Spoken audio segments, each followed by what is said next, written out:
Salut à toutes et à tous et bienvenue sur Maurice TV. L'actualité judiciaire est à nouveau dominée par le bras de fer opposant l'ancien commissaire de police, Anil Kumar Deep, au bureau du directeur des poursuites publiques. L'affaire, qui découle de l'enquête sur la mort de Jacqueline Steph Juliette, a pris aujourd'hui une tournure hautement stratégique devant la Cour suprême. Entre contestation d'affidavit, motion incidente et l'ombre persistante des Moustache Leaks, la défense de l'ancien CP tente de bloquer sa convocation à la barre des témoins.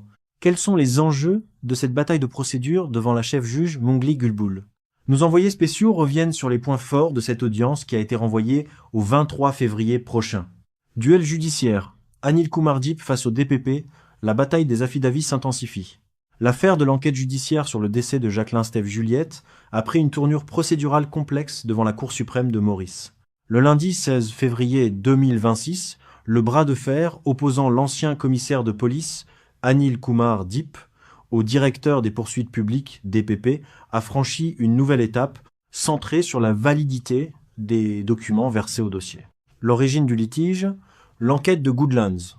Pour rappel, Jacqueline Steph Juliette est décédée le 4 janvier 2023 à Goodlands, dans des circonstances qui font l'objet d'une enquête judiciaire au tribunal de Pamplemousse. Anil Kumar Deep, convoqué pour témoigner, conteste fermement cette citation à comparaître. Jusqu'à présent, l'ancien patron de la police a réussi à obtenir un gel temporaire de sa convocation, lui permettant de ne pas se présenter à la barre des témoins en attendant que la Cour suprême tranche sur le fond de sa contestation. La stratégie de la défense, contester la forme pour bloquer le fond. Devant la chef-juge Bibi Rehana Mongli Gulbul, la défense d'Anil Kumar Deep, menée par Meivan Kolendavello, senior counsel, a choisi d'attaquer la recevabilité des preuves écrites déposées par le camp adverse.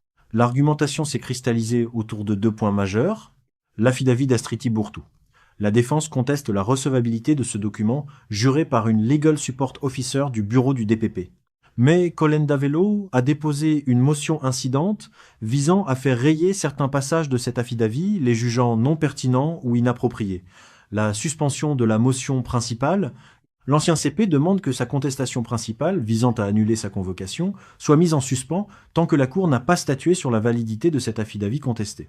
La réponse du DPP et les ajustements procéduraux, face à ces manœuvres, la Chief State Attorney Merasmi Kamia, représentant le DPP, a formellement exprimé son opposition. Le bureau du DPP a sollicité un délai de réflexion pour déterminer s'il convient de déposer un nouvel affidavit en réponse à cette application incidente. Par ailleurs, un point technique a été soulevé concernant les procès-verbaux de l'audience du 2 février dernier. Kolendavello a exigé une correction de ces documents afin qu'il mentionne explicitement sa requête pour que la transcription intégrale des procédures de l'enquête judiciaire de Pamplemousse soit produite devant la Cour suprême. Les enjeux sous-jacents, l'ombre des Moustache Leaks. Au-delà de la bataille de procédure, le fond de l'affaire touche à la réputation de l'ancien haut gradé.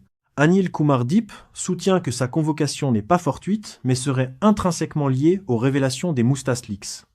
Il nie toute implication dans ces fuites sonores et conteste fermement la pertinence des éléments que le DPP tente d'introduire dans le dossier via les affidavits contestés. Prochaine étape, la chef-juge a renvoyé l'affaire au 23 février 2026.